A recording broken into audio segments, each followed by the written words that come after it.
সিলেট শহর ও উপশহর থেকে নামতে শুরু করেছে বন্যার পানি। তবে সকাল থেকে আবার বৃষ্টি শুরু হওয়ায় পানি বাড়ার শঙ্কায় সিলেটবাসী। সিলেট উপশহর থেকে সরাসরি যুক্ত হচ্ছেন সহকর্মী সাব্বির আহমেদ। সাব্বির, বন্যার পানি কিন্তু কমতে শুরু করেছিল, কিন্তু সকাল থেকে বৃষ্টির কারণে এই পানি কি বাড়ার কোনো আশঙ্কা রয়েছে কিনা এবং এখন সিলেটবাসীর আসলে কি পরিস্থিতি, বিস্তারিত জানাবেন।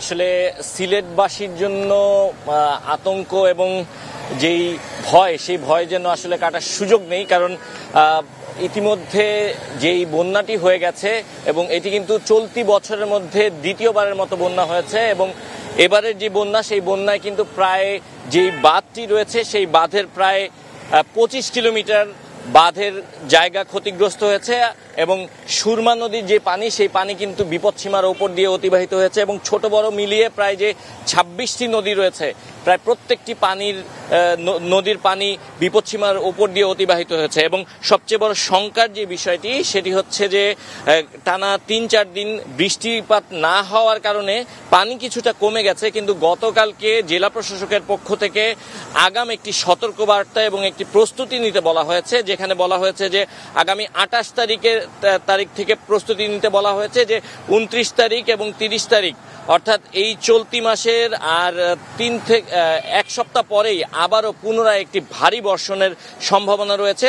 আবহাওয়া অধিদপ্তরের পক্ষ থেকে এমন মেসেজই তারা পেয়েছেন বা এমন তথ্যই তারা পেয়েছেন, আর এ কারণেই এই সতর্কবার্তা দেওয়া হয়েছে সব জেলাগুলোতে এবং উপজেলাগুলোতে এবং আগাম একটি প্রস্তুতি নিতে বলা হয়েছে। অর্থাৎ পুনরায় আবারও বন্যা কবলিত হতে পারে সিলেট এবং পুনরায় আবারও ক্ষতির মুখে পড়তে পারে সিলেটের সাধারণ মানুষ। এবং সবচেয়ে বড় যেটি বিষয় আমরা বারবারই বলছিলাম, যে পাহাড়ি পানির ঢল এবং বৃষ্টির কারণে পানি ফুলে ফেঁপে উঠছে এবং নদীর যে নাব্যতা, সেই নাব্যতা সংকটের কারণে এবং যথাযথভাবে নদী ড্রেজিং না করার কারণে নদীর নিচে পলি জমে যাচ্ছে এবং সেই পলিগুলো জমে যাওয়ার কারণে নদীর যে ধারণ ক্ষমতা, নদীর পানির যে ধারণ ক্ষমতা, সেই ধারণ ক্ষমতা কমে আসছে এবং এই ধারণ ক্ষমতা কমে আসার কারণে নদীতে যখনই পানি আসছে, সেই পানি ফুলে ফেঁপে অন্যত্র ছড়িয়ে যাচ্ছে এবং শহরগুলোতে ছড়িয়ে যাচ্ছে। আশপাশের যেই